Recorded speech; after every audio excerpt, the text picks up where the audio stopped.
بسم الله الرحمن الرحيم. الحمد لله والصلاة والسلام على رسول الله وبعد.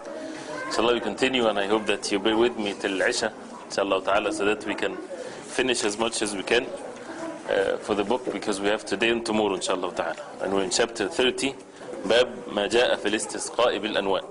باب ما جاء في الاستسقاء بالأنواء. And again, the point of this is to be brief, and it doesn't mean that once we finish the book, that's it. No, this is the brief explanation to Kitab al-Tawheed. Then people should be after that going into the details explanation, and this is actually something that the people of knowledge, they do in many of the books. There is the brief explanation so that they go through the whole book in a short period of time where people can be able to worship Allah subhanahu wa ta'ala accordingly. And then another time where a person would get into the details explanation, because there's so much benefit that can be extracted from the verses of the Quran and the hadith of the Prophet ﷺ. So this is only in brief, inshallah ta'ala, trying to get the benefits from what the ulama mentioned in the explanations. So here, باب ما جاء في الاستسقاء بالأنواء, seeking rain through the lunar phases, constellation. وقول الله تعالى وتجعلون رزقكم أنكم تكذبون, which means, and instead of thanking Allah for the provision He gives you, on the contrary, you deny Him, meaning by disbelief, or say that we have rain because of such and such lunar phase and such star and so on.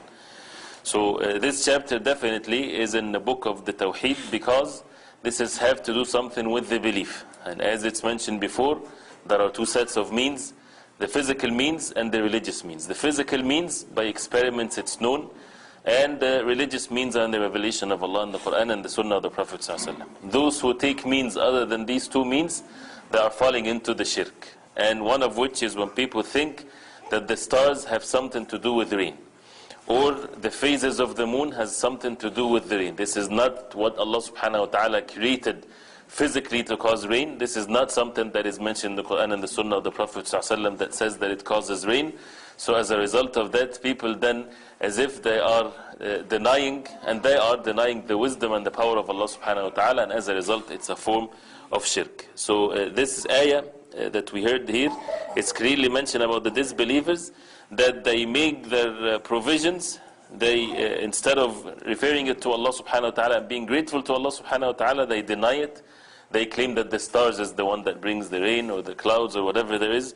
Clouds are means, of course, but the one that creates everything is Allah subhanahu wa ta'ala. And this is definitely something that would have a deficiency in the tawheed of a person.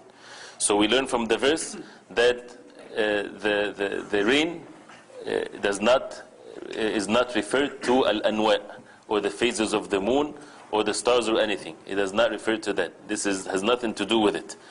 And that it's a lie to say that, and a person has to be grateful to Allah subhanahu wa ta'ala, because the rain comes down by the bounty of Allah subhanahu wa ta'ala, as we would hear in the hadith of the Prophet alayhi salatu wasalam.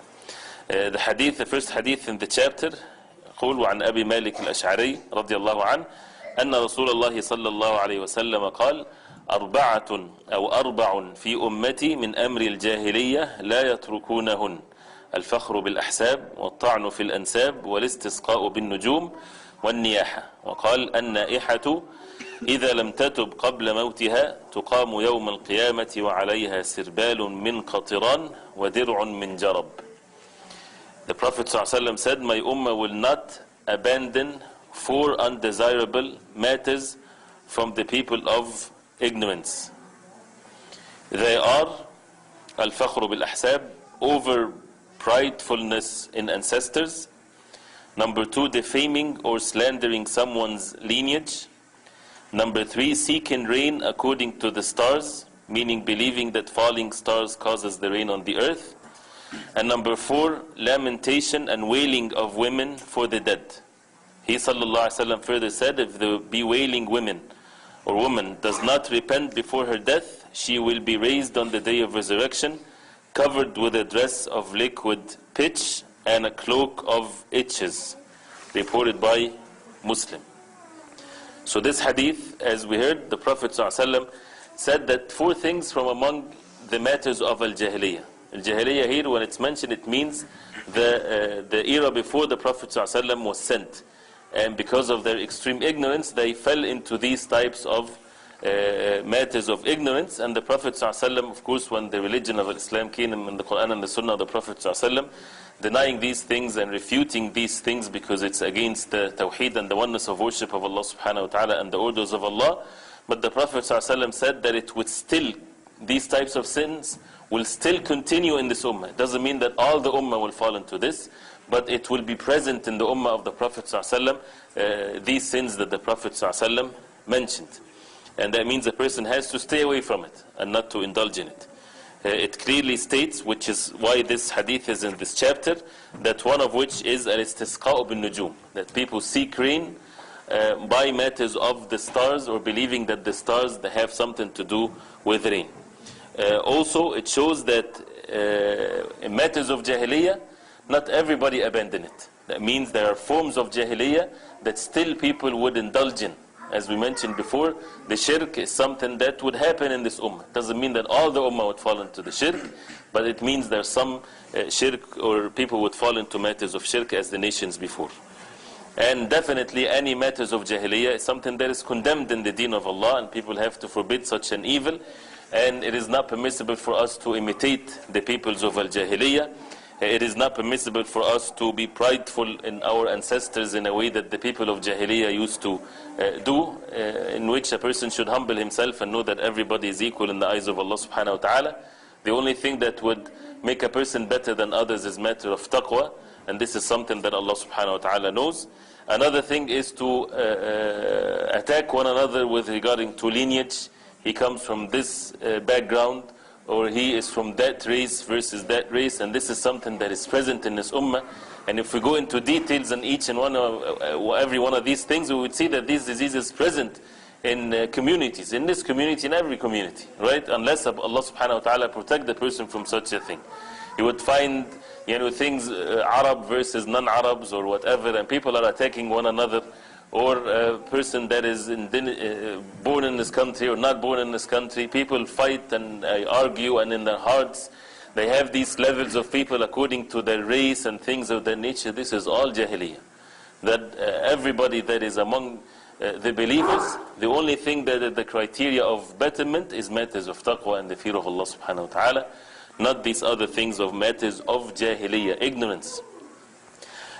Also the warning against wailing, because it negates the qadr, or the destiny of Allah subhanahu wa ta'ala. When a person would wail and become extreme in showing the grief and so on, the Prophet ﷺ said that this would still be from among the ummah of the Prophet ﷺ. When it's matters of jahiliyyah, they even pay money for someone that has nothing to do or related to the dead. They would just bring her to wail, so that it's a form of showing that this one that died, he's such an important person that people need to wail and to scream for a few days as a result of that. And definitely this is something that is a major sin. And as we heard in the hadith, that she will be resurrected unless she repents to Allah subhanahu wa ta'ala with such a severe punishment if she does not repent to Allah subhanahu wa ta'ala. Also, we get to benefit from this hadith that repentance expiates the sins. As the Prophet ﷺ said, if she dies without repenting to Allah, this is the punishment for her. That means if she repents to Allah subhanahu wa ta'ala, although she committed these major crimes, Allah subhanahu wa ta'ala is the most merciful. That means a person definitely and constantly should be in the state of repentance. Another benefit that we learn from this hadith is that a Muslim can have a quality of jahiliyyah, right? It does not make him a kafir, right? He has a quality of jahiliyyah, but it does not take him outside the fold of al-Islam. Like hypocrisy, characteristics of hypocrisy does not make him a real hypocrite that it made him a kafir, for example. So that means we have to work on ourselves to clear ourselves from any forms of jahiliyyah or shirk, and to purify our deen of al-Islam as Allah subhanahu wa ta'ala ordered. The next hadith, so again related this to the chapter, is with regarding to the lunar phases, that it's not permissible, it's a sin, and it would still be present among the ummah of the Prophet ﷺ for us to stay away from it. يقول ولهما عن زيد بن خالد قال صلى لنا رسول الله صلى الله عليه وسلم صلاة الصبح بالحديبية على إثر سماء كانت من الليل فلما انصرف أقبل على الناس فقال هل تدرون ماذا قال ربكم قالوا الله ورسوله أعلم قال أصبح من عبادي مؤمن بي وكافر فأما من قال مطرنا بفضل الله ورحمته فذلك مؤمن بي كافر بالكواكب وأما من قال مطرنا بنوء كذا وكذا فذلك كافر بي مؤمن بالكواكب. Allah's Messenger sallallahu alaihi wasallam led us in the Fajr prayer at Hudaybiyah, the Treaty of Al-Hudaybiyah, after a rainy night. After a rainy night. On completion of the Salah, he faced the people and said, do you know what your Lord Azza wa Jal has said or revealed to him? The people replied, Allah and His Messenger sallallahu alaihi wasallam know better. He said, Allah has said, in this morning some of ibadi, my slaves, remained as true believers and some became disbelievers. Whoever said that the rain was due to the blessings and the mercy of Allah is the one who believes in me and he disbelieves in the star. And whoever said that it rained because of a particular star is a disbeliever in me and believer in the star. Recorded by Bukhari or Muslim. So this hadith shows how it is forbidden for a person to believe that rain is a result of the stars or believing in it. If a person believes that the star creates the rain, this is kufr, this is major kufr, right? If a person believes that the star has something to do with the rain, right? These two different things. If the stars one of the means of rain, this is a minor shirk, right? So the major one, if a person believes that the star itself is the creator of the rain, this is definitely a major shirk wal-'adhu billah. So this is why the hadith is here, and it shows that this is something that is haram. And it also, the many benefits where the ulama, they mention that the benefit of teaching people the matters of al-aqidah, teaching people their belief, teaching people the tawheed as the Prophet ﷺ did, and warning them from anything that would undermine the belief and the tawheed of the oneness of worship of Allah subhanahu wa ta'ala. Also another benefit, to be grateful to Allah subhanahu wa ta'ala on matters of the bounties of Allah. That as the Prophet ﷺ said, the believers would say, مُطِرْنَا بِفَضْلِ اللَّهِ وَرَحْمَتِهِ. We have been rained as a result of the bounty of Allah subhanahu wa ta'ala and His mercy. So to be grateful to Allah subhanahu wa ta'ala, relating ourselves constantly to the things that happens to us. Bounties from Allah, the person has to be grateful to Allah. Something that he doesn't like happens to him, he's still content and patient with the qadr of Allah subhanahu wa ta'ala. Also the Prophet ﷺ, his way of teaching the companions, asking them a question, and then they would answer, or they would say, Allah and His Messenger sallallahu alaihi wasallam knows best. And that if a person, that's where Allah wa Rasuluhu a'lam, as the ulama they say, which a benefit, if a person is asked about something that he doesn't know, he should say, Allahu a'lam, Allah knows best, right? And a person should be humble himself to say that, and should be trained to say that, to say Allah subhanahu wa ta'ala knows best. كذلك, one of these benefits is that some matters of disbelief would not take the person necessarily outside the fold of Islam, right? So not every disbelief takes the person outside the fold of Islam. Person might fall into an act of kufr, but he's still in the fold of Islam, right? But it's dangerous. That's why he needs to repent to Allah subhanahu wa ta'ala, and there are things that prevent the person from being a kafir or a disbeliever and so on. Also the Prophet ﷺ turned to the companions after Salatul Fajr, which was the practice of the Prophet ﷺ. When he finished the Salah, he would turn to them with his face ﷺ. He says here, Al-Bukhari and Muslim also have a similar hadith from Ibn Abbas radiallahu anhuma, where it has been said that Allah revealed the following verses when some said that it rained because of such and such a star. فَلَا أُقْسِمُ بِمَوَاقِعِ النُّجُومِ وَإِنَّهُ لَقَسَمٌ لَوْ تَعْلَمُونَ عَظِيمٌ إِنَّهُ لَقُرْآنٌ كَرِيمٌ فِي كِتَابٍ مَكْنُونٍ in Surah Al-Waqi'ah. So I swear by Mawaqi', the setting or the mentions, etc. of the stars, and so on. So these disbelievers, instead of being grateful to Allah subhanahu wa ta'ala, they believed in these stars, that it has to do with the creation of Allah subhanahu wa ta'ala. So this is, again, the chapter is clear. Rain is by the bounty of Allah subhanahu wa ta'ala.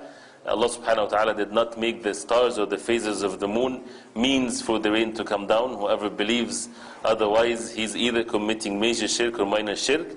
If he believes that the stars or the moons are the creators of the rain, this is a major shirk.